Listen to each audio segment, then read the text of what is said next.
कहाँ तक पहुँच गए?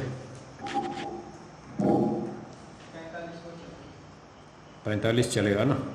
ठीक है। सांख्य दर्शन पहला अध्याय सूत्र 45। 44 में बात चल रही थी शून्यम तत्वम भावो विनश्यति वस्तु धर्मत्वाद विनाशस्य। पूर्व पक्षी ने कहा, शून्यवादी ने, कि शून्य ही सत्य है, सब कुछ नष्ट हो जाएगा, विनाश प्रत्येक वस्तु का धर्म है, इसलिए जब सब कुछ नष्ट हो जाएगा तो अंत में शून्य बचेगा।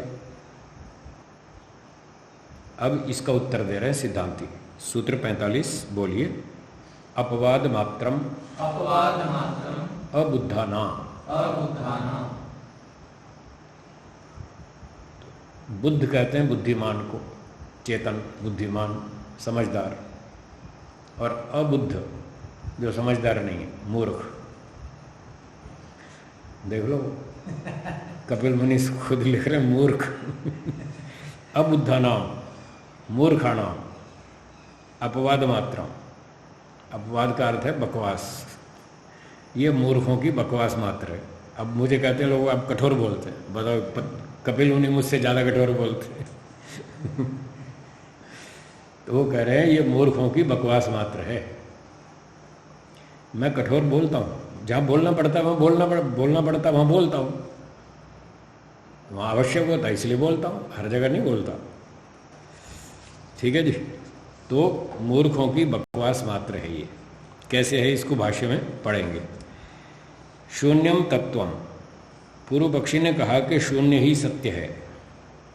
अथच भावो विनश्यति, क्योंकि वो वस्तु जो सत्तात्मक है, रेडियो, पंखा, टीवी, कंप्यूटर, जो भी दिख रहा है, ये सब वस्तु नष्ट हो जाती है।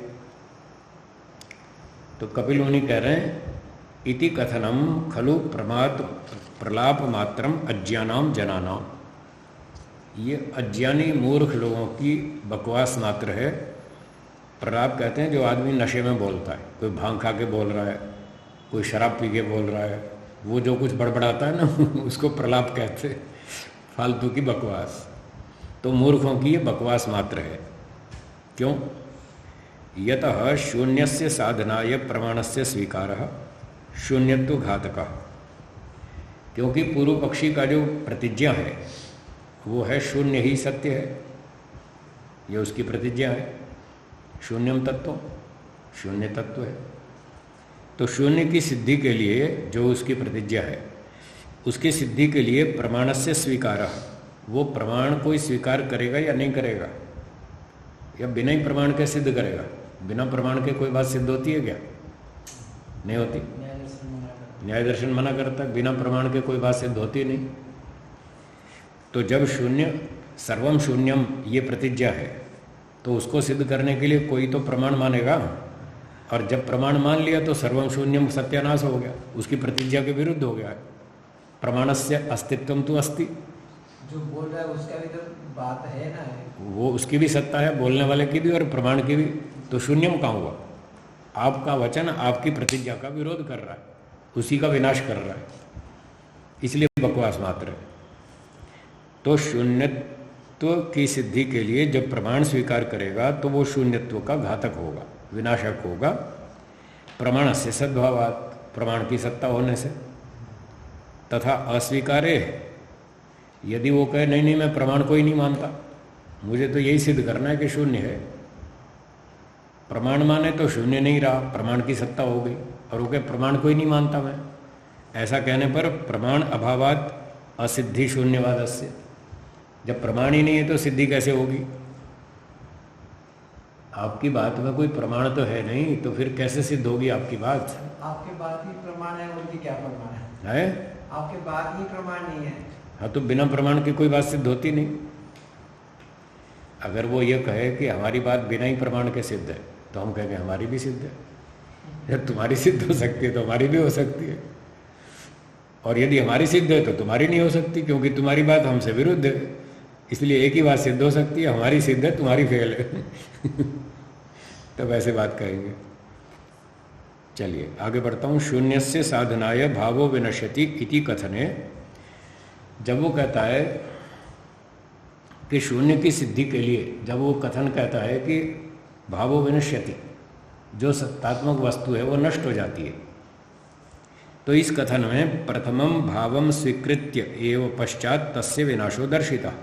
पहले पंखे की वस्तु की सत्ता उसने मानी, बाद में विनाश दिखाया।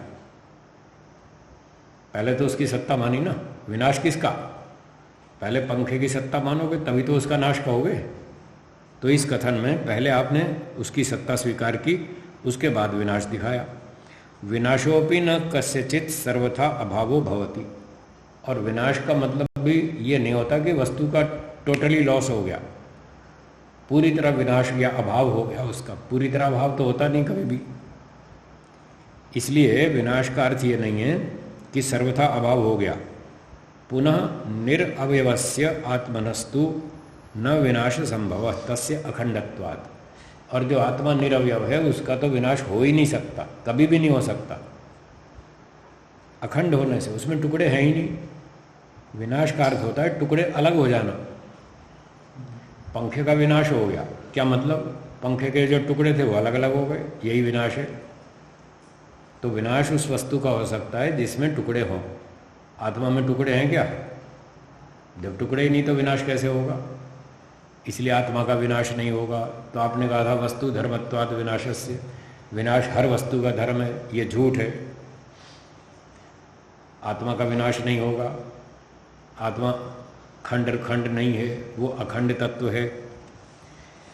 खंडवान पदार्थ एवं विनष्टो भवति खंडम खंडम भूत्वा। जो अनेक खंडों का समुदाय है उसी का विनाश होता है, खंड खंड होकर के टुकड़े टुकड़े अलग हो जाते हैं, यही नाश है। खंड खंड भाव एवं विनाशस्य अर्थ। किसी वस्तु के खंड खंड टुकड़े टुकड़े अलग हो जाना, यही तो विनाश का अर्थ है। पुनः खंडा नाम सत्ता सद्भावात न शून्यमिति। टुकड़े टुकड़े तो फिर भी बचेंगे, अंतिम टुकड़ा करेगा। हाँ, फिर भी परमाणु तो फिर भी बचेगा, तो शून्य कहाँ हुआ? इसलिए तुम बकवास करते हो फालतू की, जैसे कोई भांग के नशे में बोल रहा हो, मूर्खों की तरह बात करते हो। होश में आके बात करो, ठीक ढंग से बोलो। सूत्रार्थ लिखिए।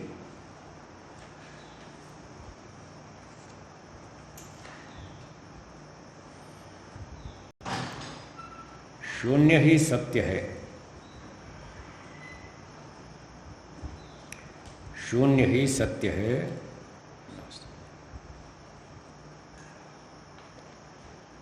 क्योंकि प्रत्येक वस्तु नष्ट हो जाती है, क्योंकि प्रत्येक वस्तु नष्ट हो जाती है।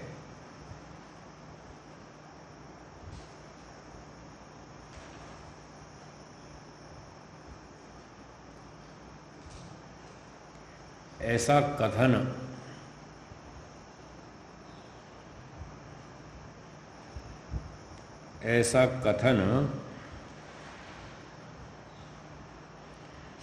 मूर्खों की बकवास मात्र है।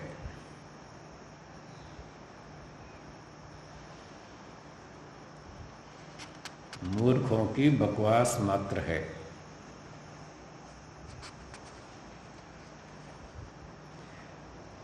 अब आप पूछेंगे जी ये कठोर भाषा क्यों बोलते हैं? कठोर भाषा इसलिए बोलते हैं कि जब रोग बढ़ जाता है ना, बीमारी बढ़ जाती है, तो गोली टैबलेट से काम नहीं चलता है, फिर ऑपरेशन करना पड़ता है। जब सड़ जाता है ना अंग, तो फिर डॉक्टर को सर्जरी करनी पड़ती है और काटना पड़ता है, फिर कठोरता लानी पड़ती है, फिर गोली टैबलेट से काम नहीं चलता है, नहीं तो वो बीमारी हटेगी नहीं। तो जितनी व्यर्थ की मूर्खता जो भरी पड़ी है व्यक्ति में, उसको निकालने के लिए कठोर भाषा का प्रयोग किया जाता है। और भी बहुत से कारण होते हैं, पर उसमें एक ये कारण भी है कि जब तक कठोर भाषा नहीं बोलेंगे वो अविद्या हटेगी नहीं, इसलिए जानबूझ के कठोर भाषा बोली जाती है। महर्षि दयानंद जी ने लिखा, ये पुराण बनाने वाले अपनी माँ के गर्भ में क्यों नहीं मर गए?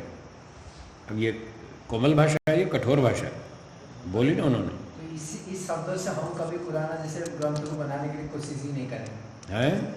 इस बात को सुनते हुए हाँ, हमारे हृदय में आएगा कि हम ऐसे गलत कार्य नहीं करेंगे। हाँ, ऐसा हम कभी किताब नहीं पढ़ेंगे तो बेकार किताब है। ये कठोर भाषा इसलिए बोली गई कि अच्छे लोगों को उस चीज़ से दूर रखें, उसकी बुराई अच्छी तरह से समझ में आए, इसलिए जानबूझ के कठोर भाषा बोली जाती है। ये होश में रह के बोली जाती है, सोच समझ के बोली जाती है। जैसे डॉक्टर सर्जरी करते हैं वो होश में रह के करते हैं, और जो डाकू होते हैं वो पेट में छुरा मारते हैं ऐसे सीधा, वो सर्जरी थोड़ी है। तो पेट काटो सर्जन की तरह काटो, डाकुओं की तरह नहीं। होश में आकर न्यायपूर्वक बीमारी को काटो तो कोई आपत्ति नहीं। और एक आदमी अच्छा भला होश में बैठा हो उसके पेट में मार दिया छुरा, ये तो गलत है, ऐसे नहीं करना चाहिए, उसमें दोष है। तो ये मूर्खों की व्यर्थ की बातें हैं, इसलिए इनसे बचना चाहिए। तो ये शून्यवाद भी खराब है, गलत है, अनुचित है। हेतु स्वामी 3 बताए ना कुछ तो? हेतु क्या क्या बता दिए स्वामी इसमें? किसका? ये शून्यवाद गलत है उनके। शून्यवाद गलत इसलिए है कि एक तो जो प्रतिज्ञा है उसकी सर्वम शून्यम या शून्यम तत्वम, इसकी सिद्धि के लिए उनको प्रमाण स्वीकार करना पड़ेगा। पक्ष की सिद्धि के लिए जब प्रमाण देंगे तो प्रमाण सत्तात्मक होगा, तो शून्यम नहीं हुआ। प्रतिज्ञा और हेतु में विरोध हो जाएगा। हेतु प्रस्तुत करते ही प्रतिज्ञा खंडित हो जाएगी। अच्छा, दूसरा ये कि जब उसने कहा कि वस्तु का नाश होगा तो वस्तु पहले स्वीकार कर ली, पहले वस्तु को सत्ता स्वीकार कर ली और फिर शून्य की बात करता है, तो ये विरोध है कथन में। और तीसरी बात, जब कोई वस्तु नष्ट भी होगी तो सर्वथा अभाव तो फिर भी नहीं होगा। झूठ भी बोल रहा है कि सब कुछ खत्म हो जाएगा, ये भी झूठ है। सत्य से असत भी नहीं हो सकता, हो ही नहीं सकता, अभाव हो जाएगा, ये झूठ है। ये 3 दोष बताए, इसलिए शून्यवाद गलत है, उसकी बात नहीं माननी चाहिए। उसमें कोई बंध मोक्ष की व्यवस्था नहीं बन सकती। ठीक है, चलिए। हैं? बकवास, वाद कहते हैं अच्छी बात। अप माने मूर्खता, बुरी, अप माने बुरी, और वाद माने अच्छी बात। तो अप का मतलब उल्टा हो गया, बुरी बात है। तो बुरी बात है, पागलों जैसी बात, मूर्खों जैसी बात। आज की भाषा में बकवास कहते हैं। तू बकवास क्यों कर रहा है? फालतू बेकार की बात क्यों करता है? व्यर्थ की बात। ठीक है।